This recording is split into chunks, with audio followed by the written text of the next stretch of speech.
One विभाग लक्ष देईल का? वन्य प्राण्यांपासून शेतकरी त्रस्त, शेती पिकांचे मोठ्या प्रमाणात नुकसान याकडे शासन केव्हा लक्ष देणार? सध्या शेतात उन्हाळी हंगामातील पिके शेतात हरित स्वरूपात हिरवळ अवस्थेत आहे. भुईमूग, ज्वारी, भाजीपाला, टरबूज, खरबूज, मूग व इतरही पिके शेतात आहे. या पिकाला नीलगाय, जंगली रानडुक्कर, रोई सोबतच जंगली जनावरांचा मोठ्या प्रमाणात त्रास आहे. पिकांचे मोठ्या प्रमाणात नुकसान जंगली जनावरे करीत आहे.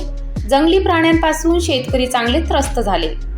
शेतकऱ्यांचा वाली कोण हा प्रश्न या ठिकाणी निर्माण झाला. वन विभाग याकडे लक्ष देईल का हा प्रश्न या ठिकाणी निर्माण झाला. नांदगाव खंडेश्वर तालुक्यात शेती पिकाला पाणी देण्यासाठी प्रकल्प आहे.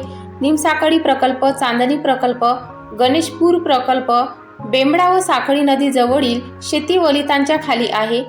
प्रकल्पाजवळील हजारो हेक्टर जमीन वलितांच्या क्षेत्राखाली आल्यामुळे शेतकरी उन्हाळी हंगामातील पिके घेतात. शेतीच्या मशागतीपासून तर बियाणे शेतात टाकेपर्यंत लाखो रुपये शेतीवर खर्च करतो. शेतकरी आपली मेहनत पणाला लावून कष्ट करतो आणि जंगली जनावरे या पिकांचे नुकसान करतात. तेव्हा शेतकरी चिंतेत पडतो. या जंगली प्राण्यांचा बंदोबस्त कसा करता येईल यासाठी वन विभागाकडे तक्रार दाखल करतो. वन विभाग यावर कुठल्याच प्रकारची कारवाई करीत नाही. जंगली जनावरांचा बंदोबस्त लावण्यासाठी सरकारने वन विभागाला आदेश द्यावेत अशी मागणी शेतकरी करीत आहे. Subscribe now and press the bell icon. Never miss an update.